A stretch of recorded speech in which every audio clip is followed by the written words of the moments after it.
to a special edition of Survive and Advance on the Grueling Truth Sports Network. Survive and Advance is brought to you by MyBookie.ag.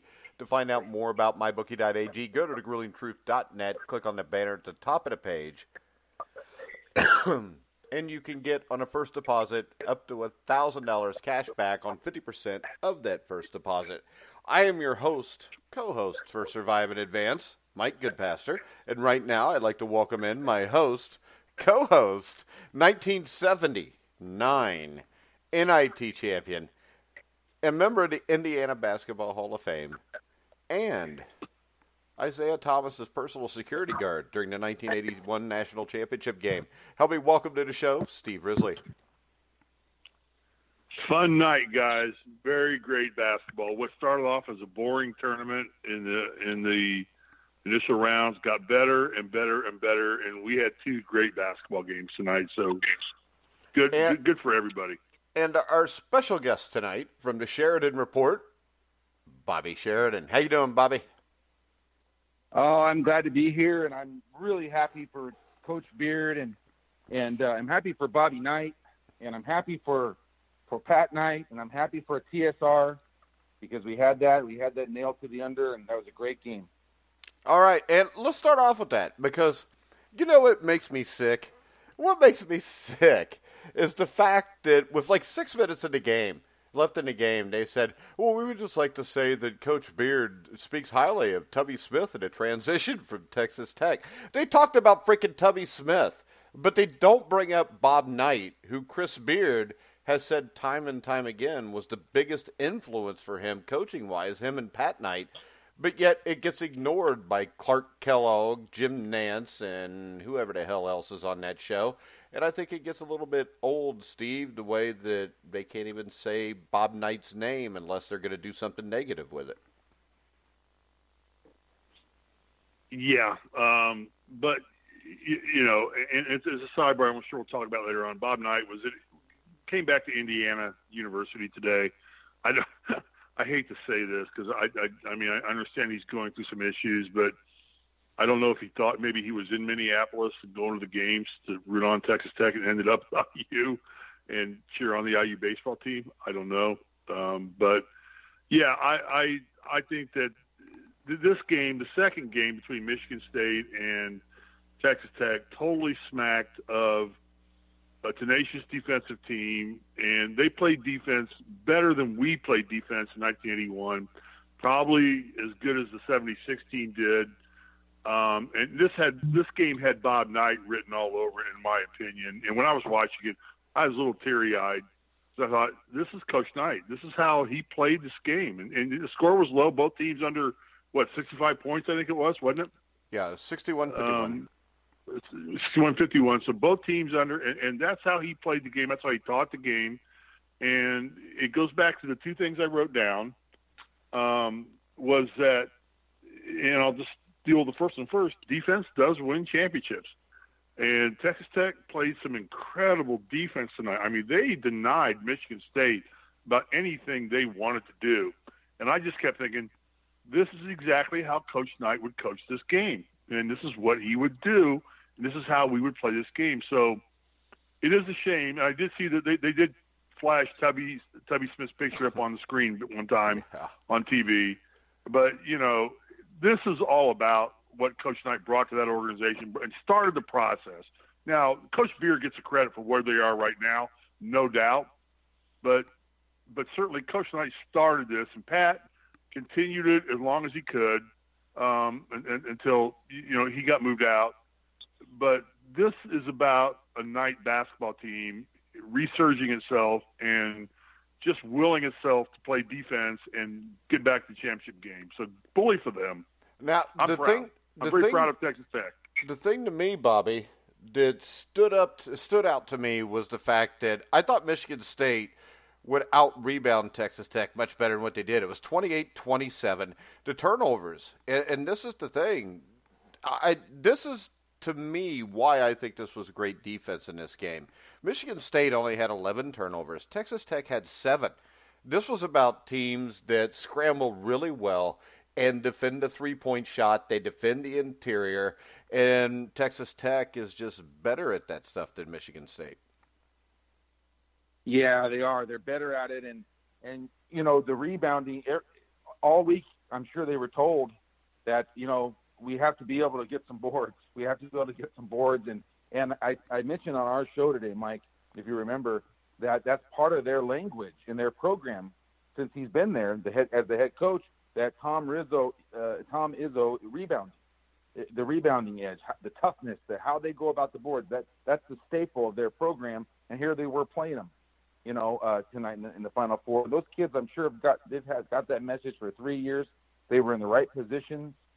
That team just does everything right, and I think there was an extra emphasis to not get crushed on the boards, and they weren't. They were even, and that's all they had to be was even because they do everything else better. Yeah, and they're just the thing that really stuck out to me was this. When the Owens kid went down, Bobby, with 13 minutes left in the game, they were up by like 1 or 2 points, and I'm thinking, they're screwed without him. And then Culver picks up, I think he's third foul, and he's sitting. So you have Owens and Culver, two of their biggest, most influential players on the field, on the court, out of the game. They're only up by 1 or 2, and the next thing you know, Mooney goes off, and they're up by 13 points. So this is a team where you took out two of their best players in the biggest part of the game, and they came through.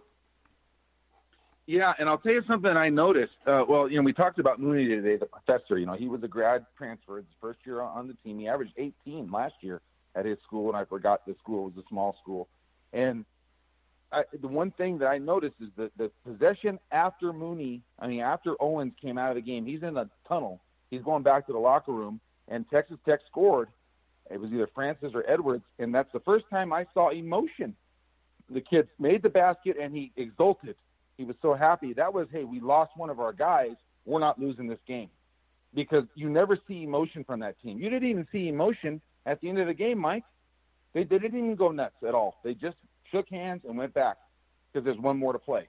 And and we talked about Coach Knight, and Steve, you've talked about it. Steve Alford talked about it on his show a couple days ago. It's just about the game you're playing. Yeah. It's not about the next game. It's about the game you are playing. And I think Texas Tech did that better than anybody today. And I think that goes back to the legacy again of Bob Knight. And this is a great day for Bob Knight. I mean, he came back to Indiana. His team won, a team that he influenced dramatically, but they showed pictures of the Texas Tech players in the locker room. They were not hooping and hollering, jumping up and down. They all waited for the coach to come in. He had to do his obligatory post-game interviews, and he came in. They took a knee, and they prayed. Then they cut it off. But this is a team, Texas Tech. It's a team that is how we were in '81. It's just another game. We have another one to play. We're not done yet. So don't get excited about this game. We got through. We survived in advance. And we moved on to the next game. And this is so typical of the Bob Knight mentality. And I'm so proud to see that carry on and how the team handled themselves in the locker room. They weren't overly excited. They just okay, we got one more. We're not done. We're not done here. We're going to go out and win it. But their defensive play, basically, they stripped MSU of everything. And that's what we did in '81 with Perkins and Worthy and Al Wood.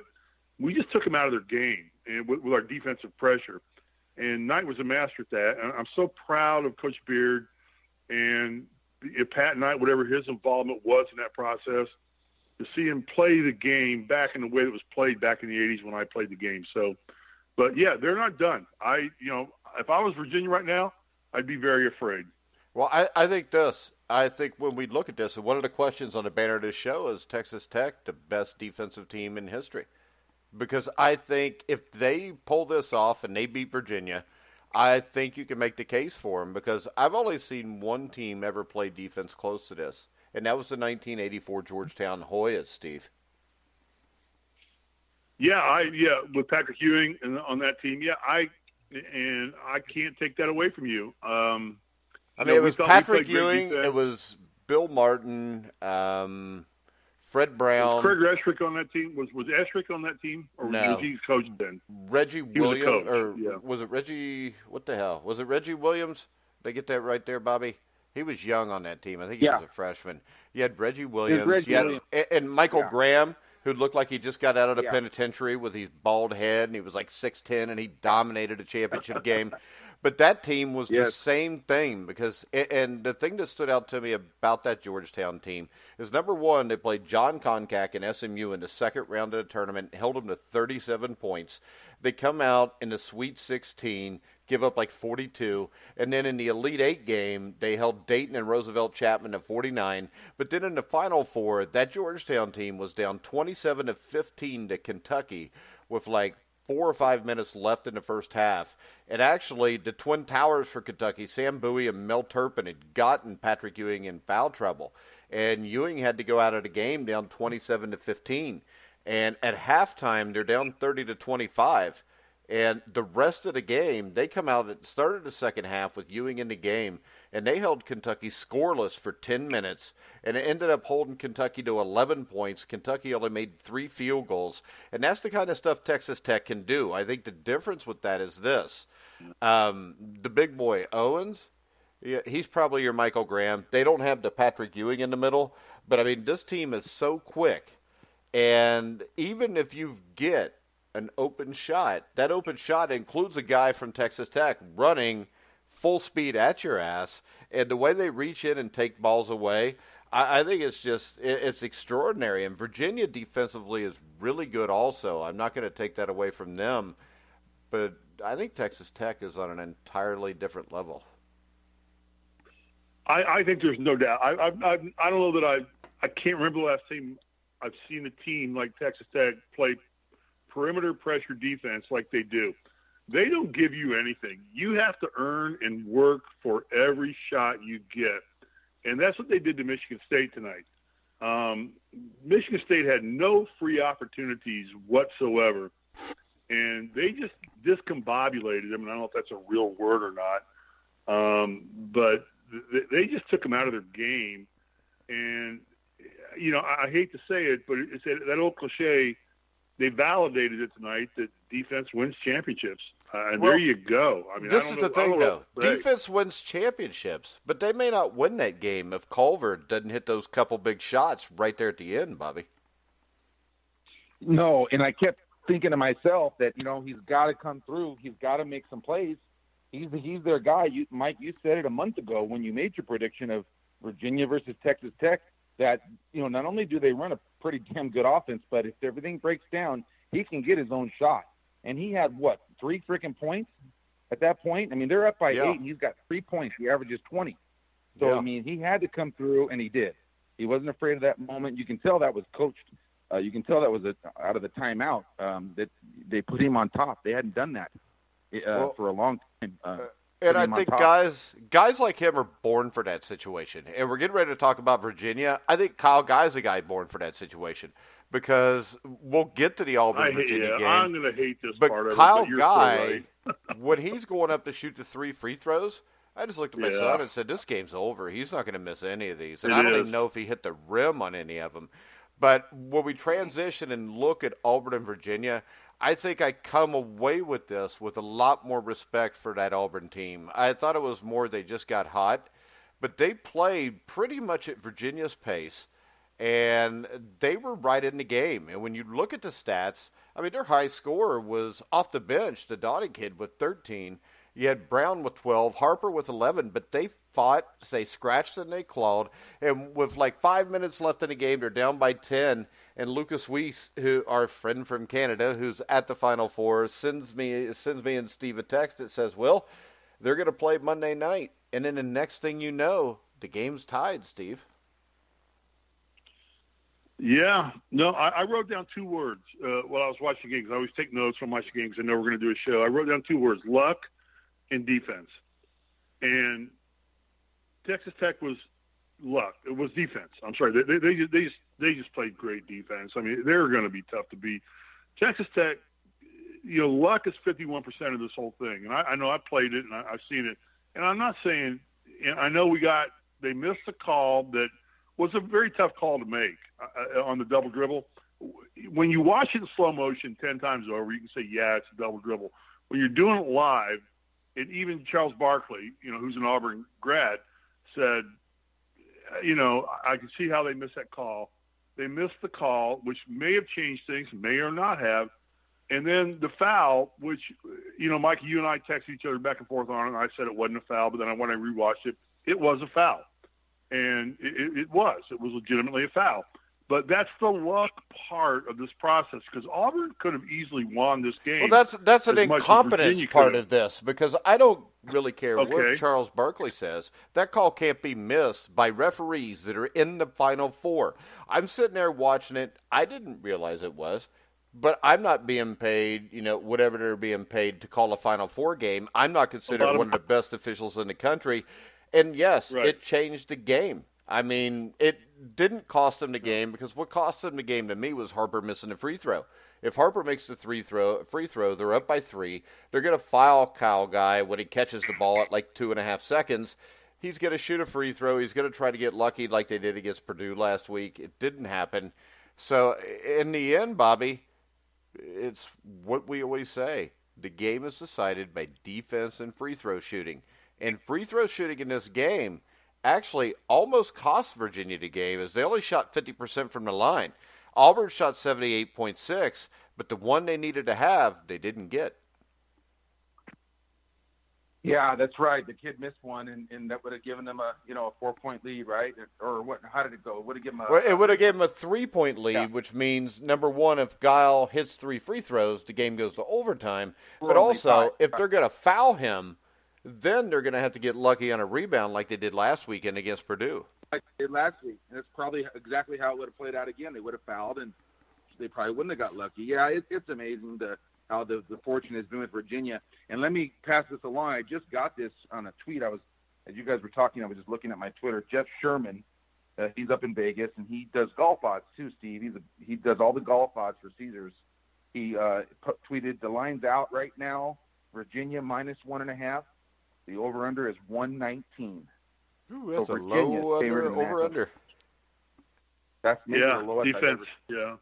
Now, I can tell you this. I picked Virginia, Texas Tech in the final. I think Texas Tech's the best team, but I think this game is a 50-50 complete toss-up. And the reason I say that is this. When I look at Virginia, Diakiki, or whatever his name is, the big dude underneath who blocks shots, he reminds me a lot of the Owens kids. So I think that's kind of a wash. The thing that worries me when I look at this is Mooney is going to have to play like this again, and Culver's going to have to step up, because Kyle Guy, DeAndre Hunter, and Ty Jerome are going to play well. I mean, what they showed tonight is, on the biggest stage, that they're going to shoot the ball well. And I think that what this comes down to, if Texas Tech is to win this game, which we're not making a prediction tonight, we'll do that on Monday with Brian and Lucas and all of us. But if Texas Tech is to win this game, Jarrett Culver's going to have to either play the game of his life, or they do have to be the best defensive team that I've ever seen, because Virginia in the end is so hard to beat, and we could say it's luck. But I don't think it's luck when it happens over and over again, Steve. I mean, they make the plays to win the games at the end. Are you talking about Virginia? Yeah. Yeah, they do. No, I think Virginia's more talented of the two teams. I just think Texas Tech plays a harder defense. Like I said, I was sitting there, almost in tears watching Texas Tech play defense, and said, God, that's how we did it. And I thought, if Indiana would have ever gotten a census of that this year close, they would be good. But there's a basketball team that it's a Bob Knight mentality team in this millennium, whatever you want to call it, this era, and brought it forward. But they've kept their philosophies together and played strong man-to-man defense, got in the passing lanes, got on people's faces, and took opportunities away from teams. So I'm excited about this game. I mean, I don't remember this though. Virginia did the same damn thing to Auburn. So that's what makes this game scary to me, because I think Virginia's got 3 big-time scorers possibly in this situation. And, Bobby, I think Texas Tech may only have 2, but I think in Culver, they've got the kid that Virginia can't match if he's on his game. Yeah, I think you're right about that. And Texas Tech, the announcer today, Clark Kellogg, or one of them, made a good point. And obviously they do their research during the week and they talk to the coaches. Texas Tech doesn't necessarily know what they're doing on offense because they just run the motion offense, right, Steve? You don't really know who's going to win the shot. You don't. No. Yeah, right. You just make your cuts. You do your pick and screen away. Pick and screen away. Pick and screen away. Pick and screen away. Pick and screen away. Yeah. And so, I think that always favors the offense that can run it like that. But with that said, you're right. Culver, I think, is the key Monday night. I think he'll play a great game. He's not afraid of the moment. He's going to play a great game. He showed it tonight in the last 5 minutes of the game. He showed it. You're right. And so that was so Mike. That's the key for Monday night's bet. Yeah, Mike. It comes down to this to me. It comes down to what I would say. Would you say that Virginia's relying on their shooters and scorers to put points on the board, and they play great defense, and they're not a bad defensive team. They hustle, but you're playing against probably the best defense, like you said, that we may have ever seen in college basketball. Where would you favor it? Would you go with shooters? Because you have a bad shooting night, you're kind of screwed, but you can always play defense. Where do you go from here, Mike? I'll tell you this. This is the thing that is prevailing opinion of me, all right? And this is the thing. I know you thought Izzo was the best of the coaches coming into this Final Four. I don't think that. I think Beard is. And I think the difference between Beard and Izzo, and I think it will be the difference between Beard and Bennett, is this. I don't think Beard is afraid to lose this damn game. And I think there's a lot to say that Tom Izzo's been to 8 Final Fours and won one of them. I think that definitely now, yeah. The other thing is this. Bennett over there with Virginia, they lost last year to a 16 seed, and I think that they're happy to be where they're at. I don't think Texas Tech is necessarily happy to be where they're at. And when I look at this, I think the difference in this game is I think Beard really wants to win this game. And I think when you look at these teams, I think that Texas Tech knows they're going to win when they take the court. And I think Virginia normally does. I don't know if when they face this defense, if they'll feel the same way. My only thought here is this, though.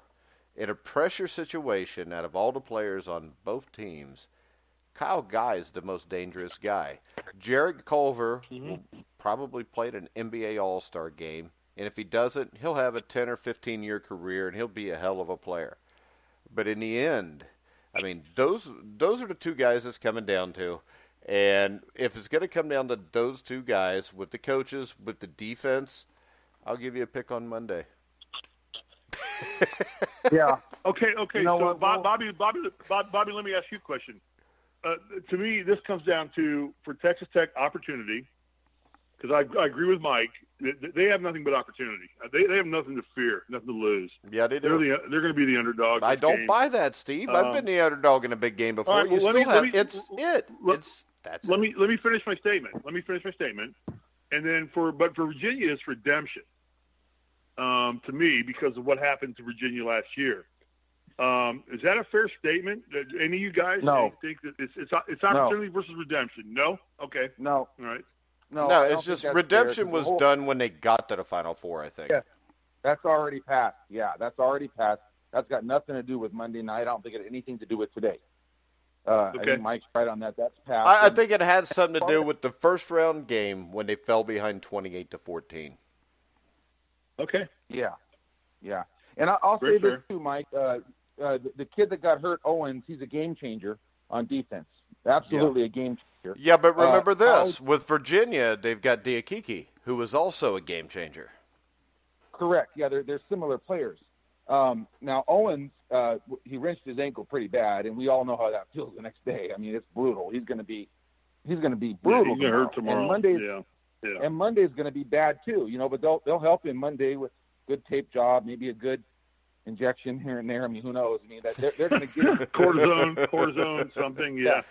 I know. I had it in my back in '81. My back. Yeah, I know what they do. Yeah. So it works. I just wonder how. I just hope that kid's able to give them 20 minutes and give them good 20 minutes because they're going to need him Monday night. They really are. Yeah, they're going to need him more than 20 minutes. I think without him, the pendulum could swing here. But they still, I mean, they've got guys like Mooney who you never know, because Mooney, to me, I haven't seen him as much as Guy because he's only been at Texas Tech 1 year, but he may be the same type of guy that he's just not going to miss in that situation. Well, he absolutely is. I mean, that's the whole thing about him, and you just get that feeling being around a guy. And look who Beard brought to the Beard or CBS brought him to. He was the one guy taught. He's the leader of that team, and that's pretty special to be a grad transfer and become the leader of a team. Can you imagine that, Steve, being 4 years at Indiana and a grad transfer comes in? And that would have been like that Fitzner dude being IU's stud this year. Well, exactly. Well, it was kind of like that with Isaiah. Really, Isaiah came in as a freshman. Really, if you think about it, Isaiah came in as a freshman and did the same thing. I mean, he became the immediate leader of our basketball team. Y'all got beat, though. Yeah, this kid didn't. We did that year, but yeah. it took some time. But but I mean, you just got to understand. There are people that are born to lead, and you get in line and you get with them, and you get in the program and you work with them.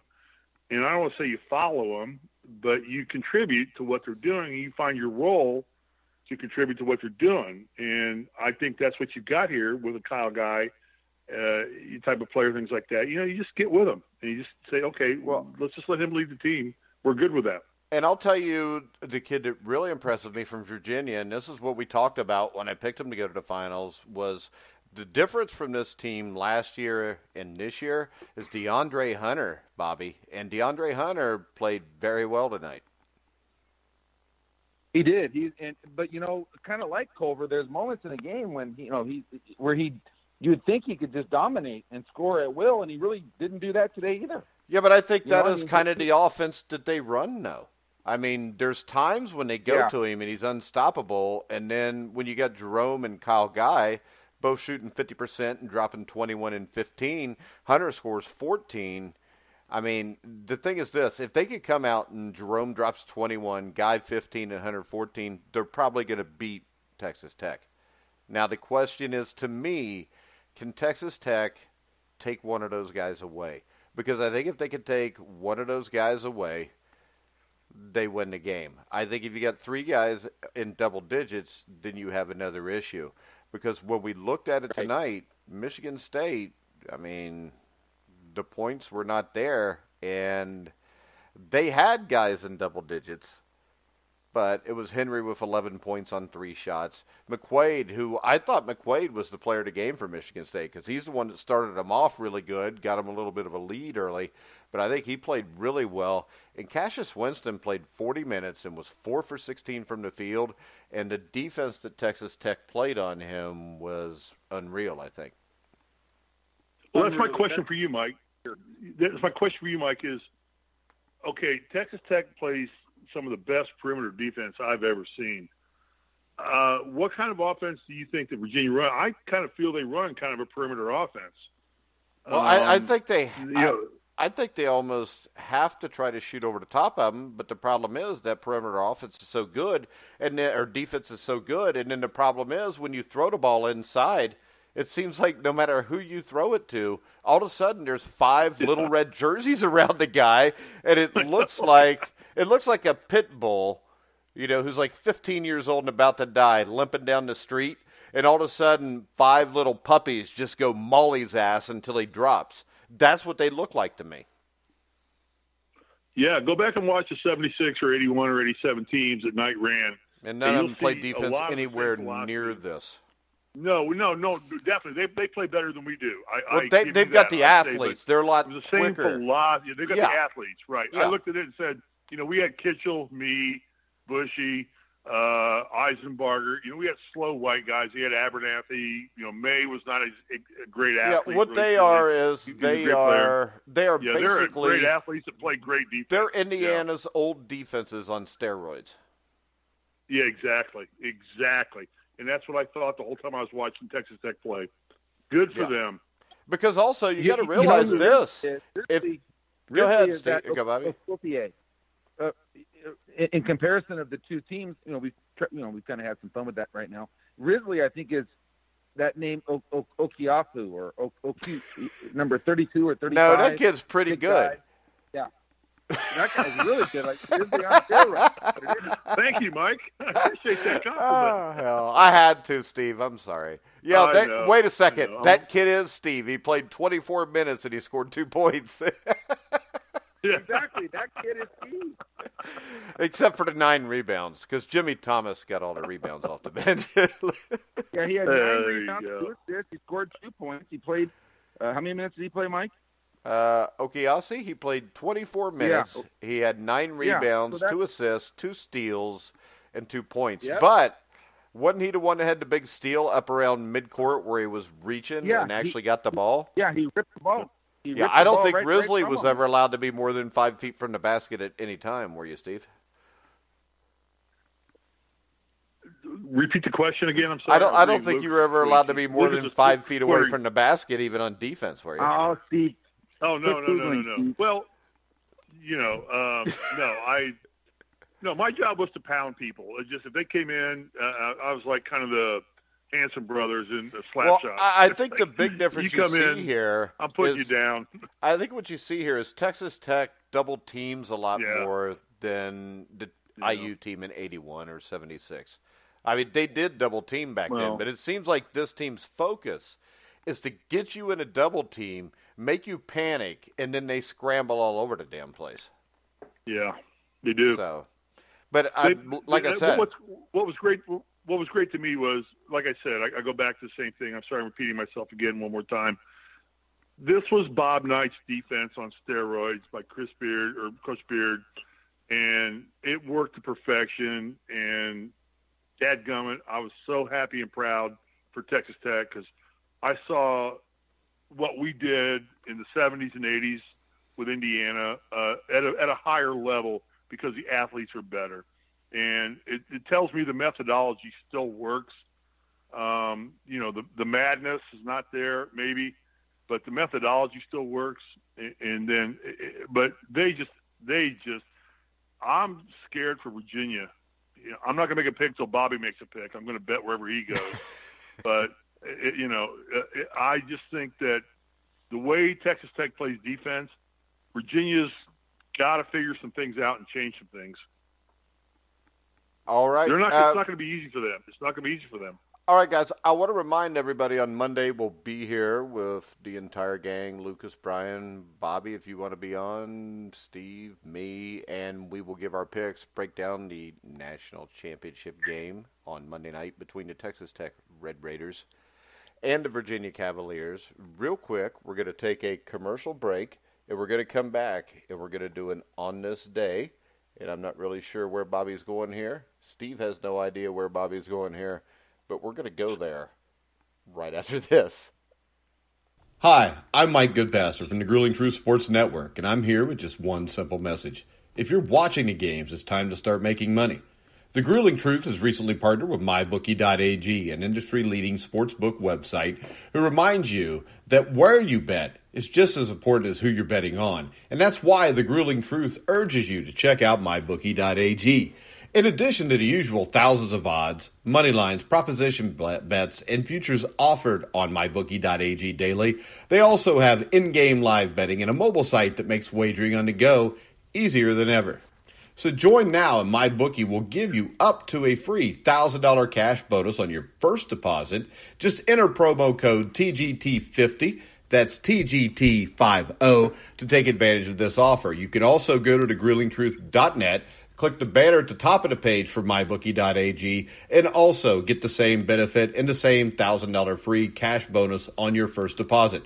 So visit MyBookie.ag, courtesy of the Grueling Truth, and enjoy winning today. MyBookie.ag. You play, you win, you get paid. All right, guys, we're back on Survive in Advance, brought to you by MyBookie.ag. I'm Mike Goodpaster with Steve Risley and Bobby Sgeridan. Bobby, what do we got for On This Day? I think we're going baseball. Mike, before we do that, can I make a statement? Sure. Can I just make a statement before we let Bobby take charge of the show, which he rightfully should do? I'm going to submissively admit I am now still the leading scorer to ever come out of Lawrence Central High School. I am now the second greatest player to ever come out of Lawrence Steve, Central High School. everybody thought that like 4 years ago, so don't worry about it, buddy. Okay. Well, I'm just admitting it, so to make you feel good about yourself. So, It doesn't make me feel good about is myself the real deal. that you admitted something, because it just makes me feel good that you finally, seen the light and had a reality check. Bobby, what do we got for on this He's a good day? basketball player, yeah. All right, Mike, we're going to do on this day, but my little interruption will be this. The line is down to 1 and 118.5. So Texas Tech and That under game's going to be a got to pick 'em play. by the time it starts. Yeah, it's going to be a pick 'em. That game will never go to Pick 'em, two. yeah. That's the professional money bringing that in right away. So if that gives you any indication of where things may be headed, that thing's going to be a pick 'em. And anyhow, okay, here we go. On this day, guys, I want to go to 1984. Put yourselves back in 1984. I was a freshman in high school. Go ahead. Me too, Mike. Steve was just getting hired. Probably because because we're the same age, Bobby, but go ahead. Let's see. I was learning all about in 1984. I was learning all about Viagra. So there you go. Oh, yeah. Yeah, and all the other drugs and pills, but that's a whole nother story. All right, I 1984. know. We won't go there. Detroit Tiger Jack Morris, and I love Jack Morris. He no-hits the White Sox 4-0. I want to talk about Morris, but I want to talk about the 84 Tigers.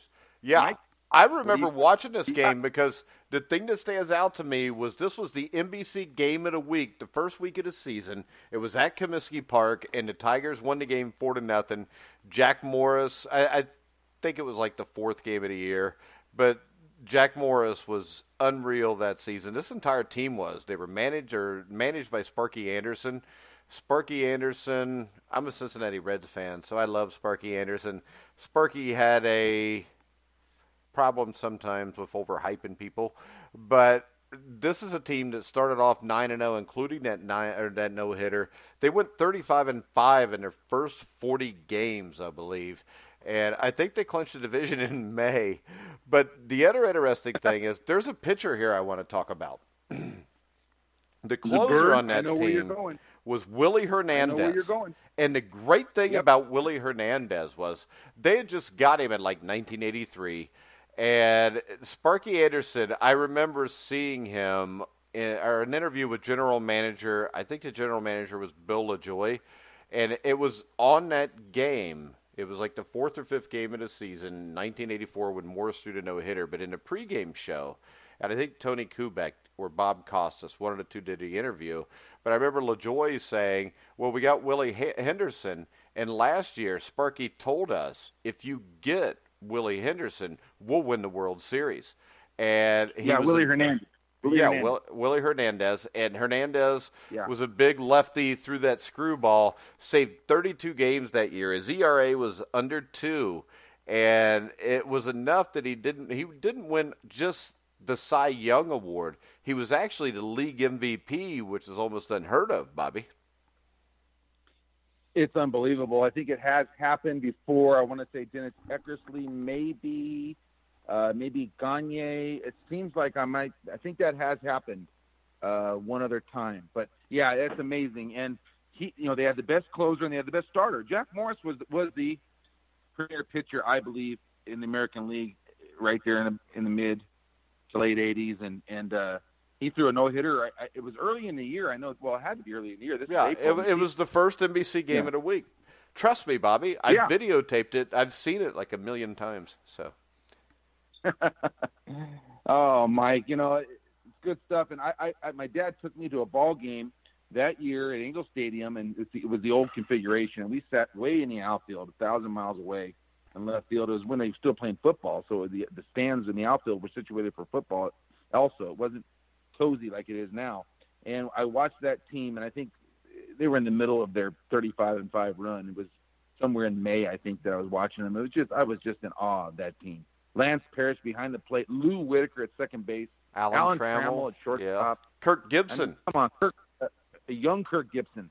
And another thing I want to mention, there's a famous clip out there that you can find on YouTube that Gibson's getting ready to go in the box, and he's on deck, and the guy hitting the head of Gibson, they walked intentionally, This was Yeah, that was Game 5 when he hit the home run almost out of Tiger Field to make it like 8-4 and wrap up the series. Yeah, it was Goose Gossage and Sparky. See, you can't put this in a computer. And I tweeted this today about Bochy. This is the type of coaching that the computer won't tell you. It's just connection between coach and player and having a finger on the pulse. He yelled out to Gibson, they don't. What was it? What did he say? They don't want to walk, or something about. He came out to walk Gibson. He was already at the plate, and then Gossage talked him out of it. No, I want to face him. So Dick Williams let Gossage face him, and Sparky says to his coach next to him, "Ain't no one ever going to talk me out of a decision. No one's going to talk me out of a decision." Then he yells over to Gibson. He says, "They don't want to walk you. He don't want to walk you." Next pitch, 500 feet, and the series is over. And the thing about that series was this. They only lost one game in the postseason, and, of course, in 1976, Sparky went through the postseason without even losing a game. But they beat the Kansas City Royals. They swept them in 3. The thing I remember about that is they blew them out in Kansas City twice. In Game 3, you remember Milt Wilcox. He threw like an 8-inning, 2-hit shutout to win the game 1-0. And the thing that was really impressive is about that team was with Detroit is they won 70% of their one-run games that year, and I think they were something crazy like 12-1 in extra inning games, 11-2, something like that. They had the only game they dropped was in Game 2 at San Diego against the Padres, and that was the Padres after they'd beaten the Cubs in that great 5-game series where the Cubs whooped their ass twice in Chicago. San Diego won, I think, 7-1 in Game 3, and in Game 4 the 84 NLCS was one of the greatest games I've ever seen, and that's the game where Steve Garvey hits the game-winning home run at the end of the game. And in Game 5, I think the Cubs are up 3-0, and the Padres come back to win 6-3. And similar to Bill Buckner in the 1986 World Series, Leon Durham boots a ball going down to first base, which ended up really costing him. And then Lee Smith was the guy who was pitching, and that year he was as automatic as Hernandez was, damn near. And the other thing I want to throw out here is Sparky Anderson, because Sparky Anderson became the first manager in history to win 100 games in both leagues. Maybe it's been done since. Maybe Tony La Russa did it, but he was the first guy to ever do that, because at 75 and 76, he won 108 and 102 with the Reds, and then he won over 100 with the Detroit Tigers in 1984. Mike, here's a question I have for you. I was going to ask that question. Sparky Anderson, was he a great manager or just a product of great talent in managing teams chock full of great talent? Actually, I think that's a great question. I'll let Bobby answer it too. My take on Sparky Anderson was this. Sparky was the first manager that really pulled pitchers. You know, they called him Captain Hook. I remember Marty and Joe talking about Captain Hook's coming out to get Don Gullett in the 6th inning, because that's the way he managed. Now, there's a lot to be said that with the talent he had, anybody could win with him. There's also a lot to be said that he only won it in 75 and 76 with all of that talent. But the one thing that can't be denied, I think, is when he went to the Detroit Tigers, I think in 1980, the Detroit Tigers were nowhere near a World Series contender. And within 3 or 4 years, he takes them to the World Series. He wins the World Series. And then in 1987, he took them back to the playoffs again against the Minnesota Twins. They lost in 5 games. But I think Sparky Anderson, I wouldn't call him one of the 4 or 5 greatest managers in baseball history, but he was definitely a great manager. What do you think, Bobby? Well, go ahead, Bobby. I'm sorry. I'll ask you the question when you're done. No. My question was, all right. Yeah, you can interject on both of these, because was he more like a Phil Jackson than kind of just a great guru of being able to build great teams and let them do what they needed to do to win basketball games? And who was the guy at Miami and the Lakers? I'm drawing a blank right now. Pat Riley. Sorry. Pat Riley. Pat Riley. Was he kind of more in that alignment with those guys, where he put great teams together and said, hey, I'm not going to overmanage you. I'm just going to let you go do what you need to do and go win games. So that's my last question of the day. I think there's elements of that. There's elements of Sparky, and that's the human element. He was able to coach Hall of Fame type players and get their respect and get them to play at the level that they needed to play at. And so I think in that respect, yeah, there you can make a comparison to Riley or Jackson because they won a lot of titles doing it, doing it with great players. So yeah, but Sparky, no, he was a great manager in other ways as well. The way he used the double switch and the way he used his bullpen. He was kind of the first guy that really did that, I think, superbly. He was the National League, and Earl Weaver was the American League, but the American League had the DH. So, Weaver did not have to manage the pitching staff as well as Sparky had to. Well, and the other thing... Earl Weaver screwed up World Series, and Sparky did. So, to me, that's the... And the other thing, Bobby, is this. I mean, when Anderson got the job with the Reds in 1970, he was only 36 years old. So it's kind of mind-blowing that he had guys like Pete Rose, Johnny Bench, all these guys, and he got their respect immediately because people forget this. The 1970 Cincinnati Reds were a team. They had Wayne Merritt, who won 20 games. I think he was the only 20-game winner through the Big Red Machine era. But the big thing is they started off the season much like that Detroit Tigers team did because the 70 Reds, I think, started out the season 70-30. And then the big hit, which people don't remember, was Wayne Simpson was a rookie pitcher that year who started off 14-3. He pitched in a Major League Baseball All-Star game, and then after the All-Star game, I think he might even started it. I know he pitched in it, though. He was on the All-Star team as a rookie, and he was 14-3. And then he had arm problems and had to come out of the rotation. So there was a lot of stuff there that, if Wayne Simpson doesn't get hurt, Wayne Simpson's a guy my dad always told me he thought could have been a great pitcher. It's similar to like J.R. Richard, not quite as big and strong or threw as hard, but similar to that, Bobby. I don't know if you remember Wayne Simpson or not. I don't. I really don't, Mike. I wish I did. Well, I wrote an article on thegrillingtruth.net about it. So if you go in the search box and type in Wayne Simpson was a bad dude, but he needed Tommy John surgery, and we all know when that happens in 1970, your career is pretty much over. Well, we all know when that happens. Even when I had it in '87 and '89, it's almost over. I mean, it's that they did. Tommy John, Dr. Frank Jobe had successfully did that on Tommy John, but there were many, many, many more unsuccessful attempts at there was that. a lot more failures than there were successes.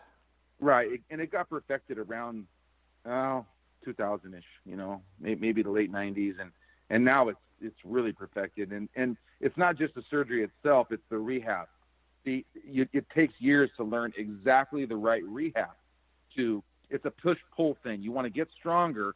Right, go to the line, but not go past the line with that new ligament, because then you could damage the new ligament. So they really have, they really figured out the doctors figured it out earlier, but the therapist and the that part of it took more time, and that's where I screwed up. The therapy part of it, I got throwing maybe too soon or maybe too much, or I didn't really have a platform, and now these guys have platforms, and it's pretty impressive. But Sparky Anderson, I'll tell you something that is a lot of people don't know. Very humble man. He lived in Granada Hills here in California, even during the off season. Where I live. I'm in Granada Hills. Yeah, that's where I live. Yeah. He had the same house for 50 years, Steve. So even after he got rich and famous, and I don't know if he ever got rich. I don't think the managers at that time made what they do now. But even after he got famous and never had to pay for a meal, probably stayed in the same house, small house in Granada Hills. Well, I think a lot of that came from his upbringing because he was born in South Dakota. I'm probably renting his house. I'm probably renting his house right now. So. No, you're not renting his house. His house was small and very humble. Aren't you in a big Taj Mahal type place? No. It's like 1,800 square feet. It's only 1,800 square feet, Bobby. I heard it was 4,000 square feet with this big pool and dogs and elevators and everything else. No, Bobby, I exaggerate everything. Haven't you figured that out yet? No, we live in a dead-end street in Granada Hills. Taking magic. You know what? The joke used to be that I lived in a trailer. The real joke is Steve is the only one in Granada Hills that lives in a trailer. And he breaks into the neighbor's house to let his dogs swim in their pool. Okay. And you know what, Steve? All you talk about is taking magic for a walk by O.J. Simpson's old house. I don't know what to believe and not to believe from you. So you took Magic Johnson a walk past O.J. Simpson's house? That's awesome. It's No, torn don't you have a down. dog It's gone. named Magic? Oh, It Magic doesn't the exist dog. anymore. All right. Why doesn't it? That His looks dog's like gone. that would Magic, be right? that'd be like the Amityville horror Yeah. house. One of them. Yeah. Yeah, one of the dogs' name is Magic. And Steve, I'm pulling your leg. You know that. Hey, I'm in a Steve, good mood. Shit, remember I finally when you made some wanted money. Bobby? Yeah, me and Bobby actually made some money tonight, so we're in a good mood. But you remember when you wanted Bobby to loosen up and joke with us? Look what you got. There you go. You know what? I can take it. Man. No problem. But Steve, No you know problem what? at all. I'll tell you, it's because I'm not in my mode right now. See, when I'm giving out picks and I'm going over money things and the sports betting part of it, That's I what don't you like need to to go do. kind of. Yeah, exactly. So that's you get me in this kind of a situation, I can loosen up a little bit. Yeah, it's late There at you night. go. He's And we already love made that. some That's, money. that's when you so. get fun. That's when you get fun. That's when the real Bobby Sgeridan comes out. The one that I love is the one who just tells All right. stories and talks about playing baseball Oh, and getting yeah. fun and having fun and doing what you're doing. And yeah, it's all about the fun. That's why we do this stuff. Hey, You Steve, know, we make Steve, money. Steve, I got 2 rings too from minor league teams. I didn't do shit on those teams because I was hurt, but I was on 2 teams that won championships. But you never heard me talk about my rings. See, that's a joke. You can laugh. You threw darts at me. Good pastor, you won 6 championships. How many rings do you have, good pastor? Did you get a ring for every one I of your don't know. championships? I got a bunch of championship rings. I don't really care because you know what? I'm supposed to win every time I play, so it's no big deal to me. Plus, if I was really going to bust your balls, I would also say this. You never got paid to play, but I did get paid to coach. Oh, I played in Europe a year. I got paid to play. How much do you get paid in Europe? I don't want the IRS to know, so I'm not going to worry about it. I snuck the money back shit, into the country. There's a 7-year rule on that shit. I mean, come on. Yeah, Steve, come on. Quit being a baby. It wasn't enough. It wasn't enough. Don't worry about it. It wasn't enough. Move on. No, it wasn't enough. All right, 1984 was a good year, Mike, and thanks for It was. giving us the information on 1984 that. Olympics. That's Italian currency is what, Steve? I got paid in American dollars cash in an envelope. That's all I'm going to say. I'm done. It sounds like the NCAA. Yeah, it probably was. Did you wait a second? Did you Steve. go play a year for the Kentucky Wildcats, Steve? No, I didn't. But I went and got recruited by him and got some money from him when they recruited me, so that was fine. Oh, you'll bust I'm not Joe gonna bring B. that up Hall's either. ass, but you're going to hide behind your money. Yeah, Bobby, Steve. what do you got, Bobby? Yeah. Tomorrow, because I'm not too much on the NASCAR show anymore, and you guys are doing a great job. I'm really busy during the week, and the NASCAR Food City 500 tomorrow. Who you got? I never heard your pick. I'm going to go with Kevin Harvick. He was strong today. Chase Elliott won the pole. He hit the wall. He banged his car up. They are not going to bring him back up out because they don't want to lose the starting spot, because obviously Bristol's one of the places you don't want to lose a starting spot on. He's got the number 1 stall, but Harvick had today in the 2 practices they did today. Harvick did exceptionally well. I think he's hungry. I think he's pissed off he hadn't won yet, and I think he's got great equipment. So with Alex, I think Alex took Kyle, and I think I took Harvick. Harvick's just ready to win. He's just tired of not winning. So I'm going with Kevin Harvick. What's your pick? What do you got? I appreciate that insight. That's great insight because I hadn't followed it. I got Ryan Blaney. So I'll take Who Blaney. the hell is Ryan Blaney? No, he's a great driver. He's a great young driver, like a Obviously, Chase Elliott. people, this is why we don't talk about He's a NASCAR on Penske this driver. show, because I don't have a clue who He Ryan drives Blaney for Penske. is. I thought he was an he's actor in The Penske Walking equipment. Dead. He's in Penske Hey, Mike. equipment. He drives. Mike. Yeah. Oh, sorry, Steve. I'll switch the subject. No, go ahead. You know whose birthday tomorrow is? Who? James Buster Douglas. He turns 59 tomorrow. 42 to 1 under. There you go. Don't you wish you'd have had like a grand on that night? Oh man, they probably wouldn't have taken that. Well, maybe they would have. Who Yeah, knows? they would have. 42 to 1, they'd have taken Yeah. it. And I have heard stories. I don't know if you told me this or somebody else did. Did somebody actually on 42 to 1 odds bet like $4 million on Mike Tyson and lost? Well, that's an idiot. Idiot. Have you ever heard that story, Bobby? I have heard that story, Mike. I have. Yeah, so Yeah, I mean, I've- could you I've heard imagine that. being watching that fight and just watch Mike Tyson just get the shit smacked out of him? I mean, you just bet $4 million and 42-1 odds, Bobby. You're the mathematician here. Well, what would that mean I'd hang on make here. on a $4 million bet? 100,000. Hang on here. 100,000. Here's the good thing. There's a $4 million gentleman for out there 100,000. That's a genius. there's a gentleman out there that had $4 million he could lose. I want to be in his house. Well, hopefully, So if Yeah, I can but, bet you know, $4 million. hopefully he didn't only if have I can $4 lose million, $4 million, and he told his wife, maybe "Hey, he didn't. I'm going to go bet this because we know Tyson's not losing, and we'll make a quick $100,000."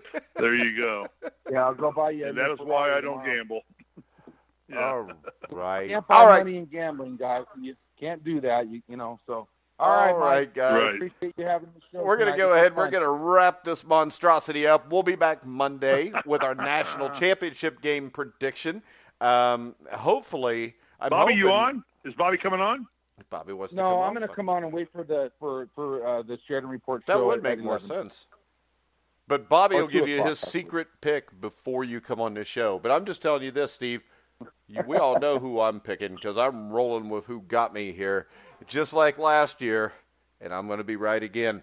All right, guys, we're going to wrap the show up. I want to remind everybody, Monday, we will be live at noon as always. And also, tomorrow, if you're not busy, you can come to Ludlow Hill Park in Lawrenceburg, Indiana, and watch me work out a couple quarterbacks. I will be signing autographs there. Steve Risley will be taking pictures. I think that's about it, though. But you notice I didn't tell Good night, anybody gentlemen. what time because there'll be thousands of people there like last time. But, all right, you can hear all of our shows on iHeartRadio, iTunes, TuneIn, Spreaker, Stitcher, YouTube, wherever you find sports podcasts, you will find The Grueling Truth. So for Bobby Sgeridan, Steve Risley, I'm Mike Goodpaster. You've been listening to The Grueling Truth, where the legends speak.